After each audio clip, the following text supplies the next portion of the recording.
Looking at this photo brings back memories of when I was in, I'd say, the best shape of my life. The best shape of my life was when I was in the military. And seeing this brother in this image reminds me of the shape that I was in when I was in the military. Now, we train to be in that type of shape. The stress level that our bodies and our minds are put through is insane just to get to this type of shape, because when in a combat situation, yes, we have our buddy to rely upon. We watch out for each other's back. But then there are times when we have to rely on our own strength and our own abilities. We have to be able to carry our own weight. So when we're trained, we're put through some of the most intense type of training, to the point where some of the toughest guys that we know broke down in tears. They could not handle it because of the amount of stress that was placed upon our minds, our emotions, and our bodies. Physical strength, physical agility. There's times that we had to repel with an enormous amount of weight on our backs and on our shoulders, especially if you were a 50 cal gunner. And you had to carry your own weight, and then you had to carry the spare barrel. You had to carry, some people carried the utility bag on top of their weight, or you had to carry the ammo. When we did PT, there's time that we did PT or physical training in full gear rucksacks.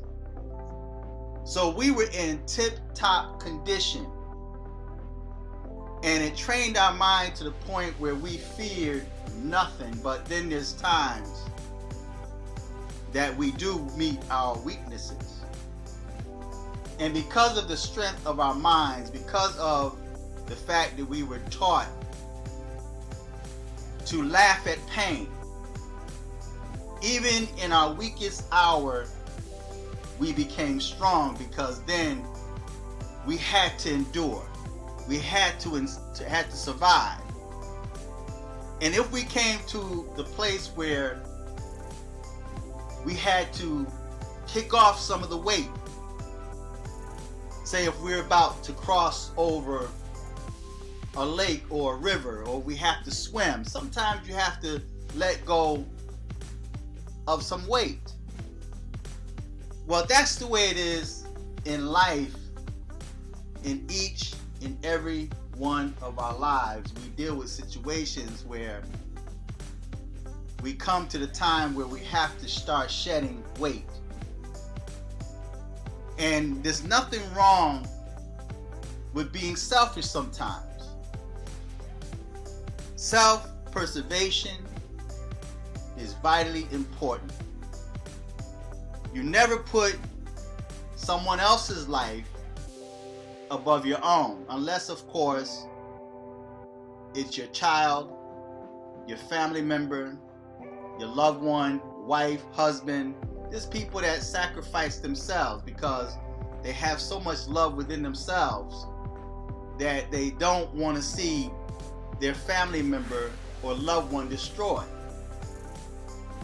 But then there are times where that family member, that loved one, or even that girlfriend or boyfriend, husband or wife, need to take responsibility for their own lives, their own circumstances, their own problem. And many of the problems that people face in life are problems that they brought upon themselves.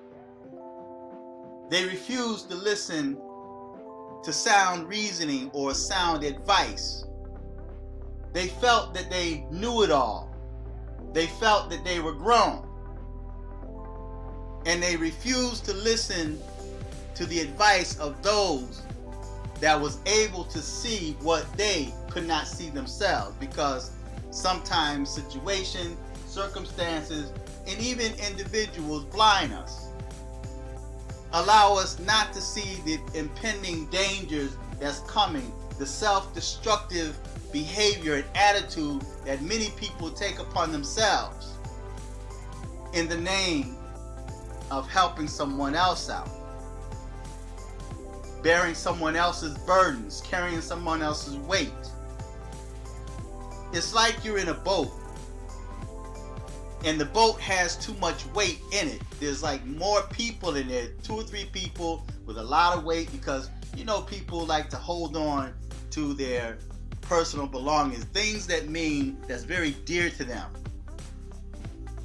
So they want to hold on to it. But they need to shed weight.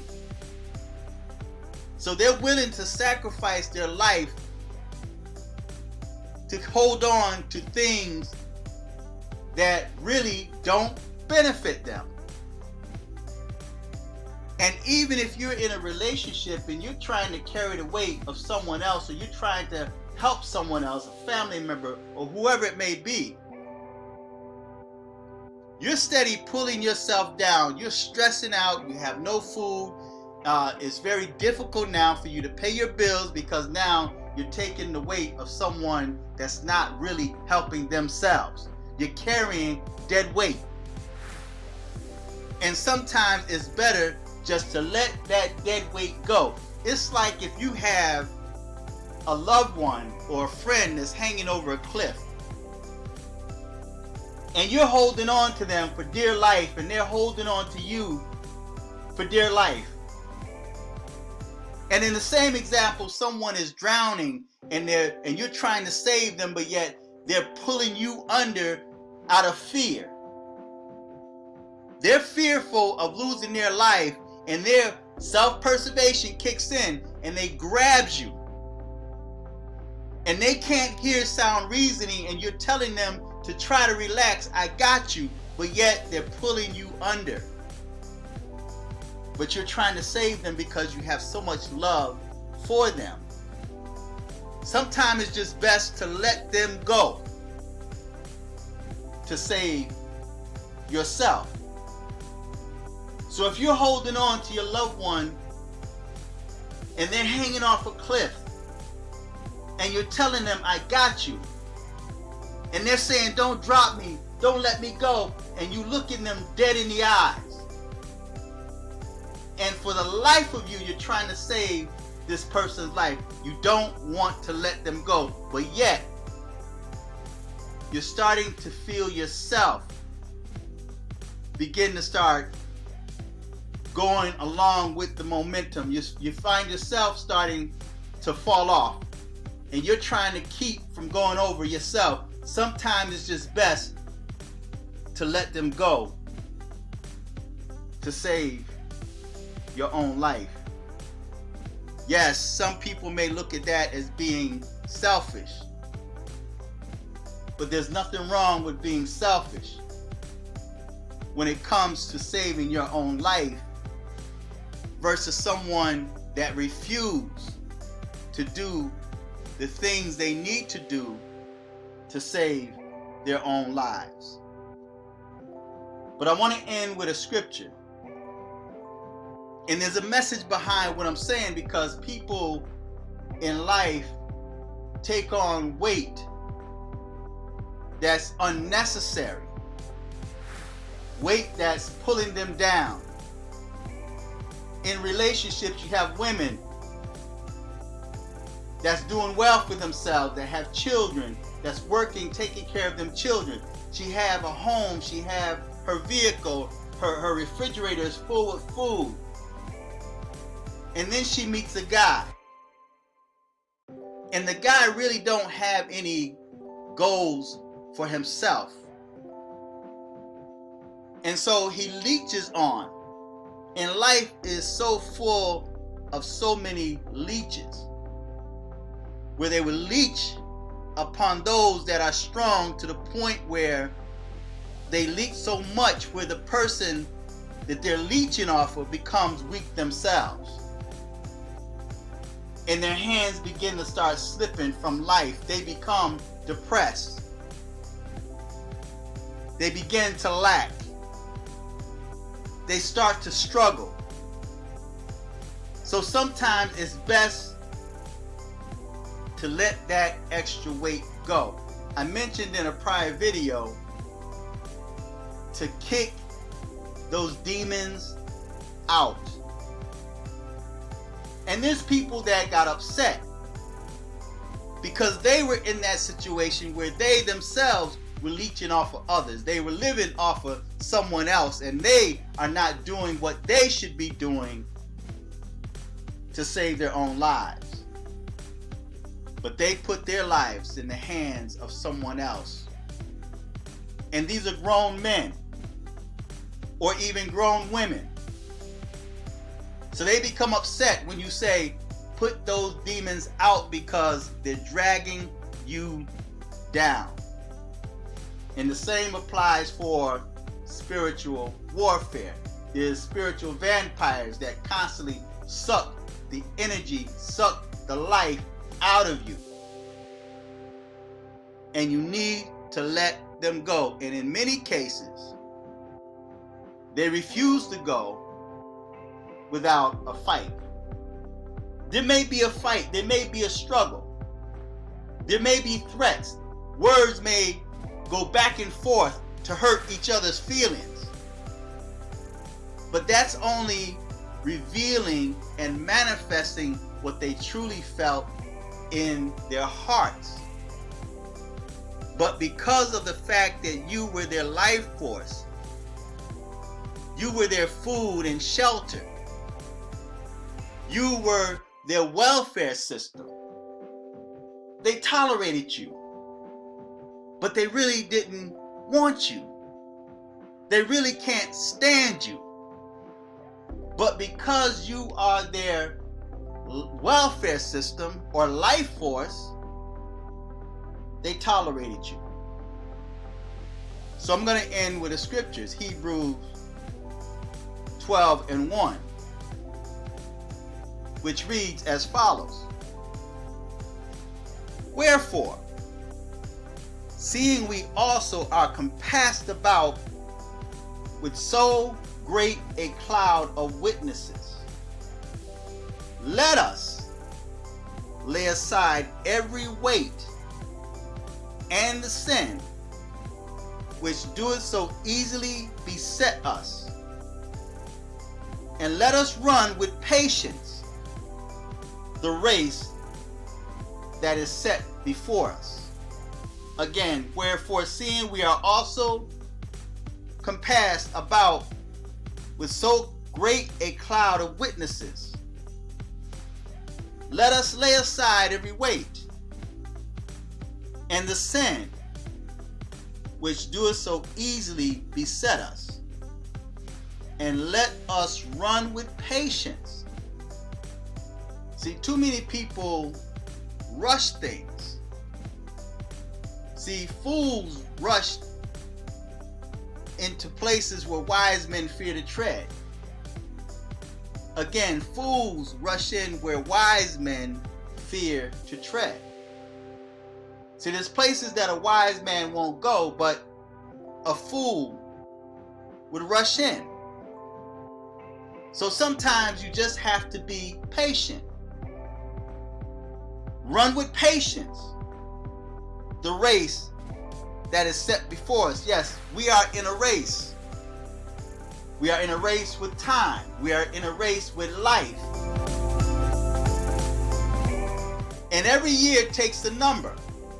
We're racing death because we're always hearing that someone has passed on from this life to the next. Strokes and heart attacks, cancer, diabetes, suicide, murder. So yes, it's a race. And the people that tend to not run with patience, those that rush into things where wise men fear to tread, they oftentimes find themselves running off a cliff or drowning. And like the description I gave of the person drowning, you're trying to save them, they panic, and in their panic, they start pulling you under. So to save your own self, you have to let go of that weight that's dragging you down. You should not have to depend upon someone else to feed you, especially if it's because of the weight that you're holding on to. You're trying to be the life force of someone that refused to be the life force of themselves. So if you have an individual living in your house, a grown man, a grown woman that refuse to do for themselves, you need to kick them out. Love them from a distance. Sometimes that's the best type of love, is to love them from a distance. Because now you're not taking on the stresses, the unnecessary stresses of someone that refused to help themselves. But like I mentioned about this image, I was in the best shape of my life. And I'm still in pretty good shape. But at that time, I was strong. I had the attitude, and I still have this attitude, like if I'm in the car with somebody, and I don't care where we end up, if people start talking funny, and they tell me, I remember this guy told me as a choir director, man, we was going to sing at this one place, and he jokingly said to me, because see, I take things serious. Sometimes I think I'm a little too serious. And he said to me, he said, get out. So, okay, open the door. So stop the car. I made the dude stop the car. He's like, I'm just joking. Nah, you only got one time to tell me to get out your car. See, I'm all the way from home, man. I don't have my car with me. My car is parked in front of my house. But we decided as a choir to go together. You know, we were carpooling, right? So I didn't have my car with me. I didn't have no bus fare on me because I'm going with the choir. And he jokingly said to me, get out. I said, stop the car. And I got out and I started running it. I started walking. It was cold out too, but my body and my mind was trained for it. I was trained for those unexpected events.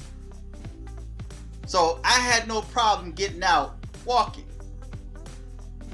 And before you realize it, I just about beat them where we had to go. I got out and I walked. And from that point on, I never got in that person's car again. And he was like, I was just kidding with you. Don't joke with me like that. But because my mind and my body was in shape, I got out and I walked. I never had to depend upon no one. I refused to depend upon someone. Yes, everybody needs someone. See, that's the purpose of family. You should be able to depend upon your family and your loved ones. But when it comes to strangers, I refuse to beg anybody. So, and another story before I end this video. Me and one of my best friends, man, we both got out of the service, and he's a Marine, and I was Army, right? And we was in Binghamton, New York, at a party, right? And his car broke down right outside Binghamton. And we were coming to Syracuse, New York, right? So his car broke down right outside Binghamton. And this had to be about 2:30, 3 o'clock in the morning. And so he pulled his car over on the side of the road. And this is where, it's good to be in shape, to have the mind and the body that's in shape, that you condition. And there's some spiritual food in this if you're spiritual and you know how to cipher the gems out of what I'm about to say. Okay, it's in the natural, but it also operates in the spirit as well. And so his car broke down outside of Binghamton. And he said, and at the time we didn't have like cell phones. I think cell phones were just coming out, and they had those big bag looking cell phones that you put inside your car. They didn't have the ones you could just put in your pocket. They had them big old bag looking things that they put in the car. You had to plug into the cigarette lighter. But anyway, we didn't even have that. No type of communication, none whatsoever. Just stranded on a dark road. There was no lights. And the only two people out there was a Marine and an Army guy. And me and my friend, man, Dave, his name is Dave. Me and Dave, to this day, we compete against each other. It could be chess, we could be playing chess. I don't care what it is. We always compete. We run and race each other. And that's what we did, because, Army's better than Marine better than Army, whatever. We've always competed like that. So I told Dave, I said, yo, man, I said, let's just walk back, man. And see, that in a way was challenging him. And he's like, okay. So we started walking. Man, we walked from Binghamton to Syracuse, New York. 4:30 in the morning. We walked from there because we were both military trained. Our minds were conditioned. Our bodies were conditioned. We didn't break a sweat, and we weren't cramping up. We were in shape. We were in condition. So when it comes to your spiritual life, it pays to be conditioned. Lay aside every weight, everything that you're holding on to in life that's dragging you down, that's pulling you down.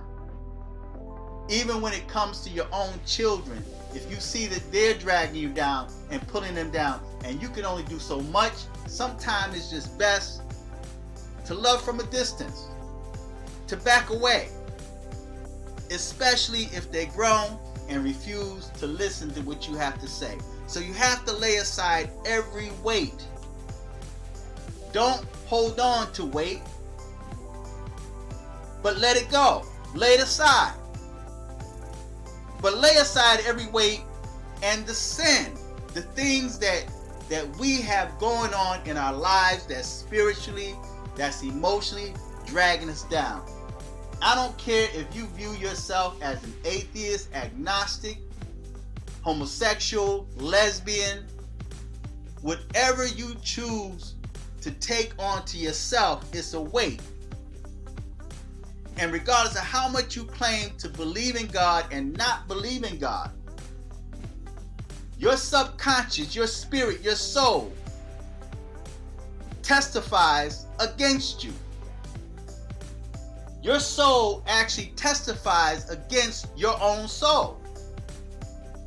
So although you put it in your heart, in the mind, that God is not real, that the Bible's not real, and it's just a book written by men to deceive and control men, your subconscious spirit, your subconscious mind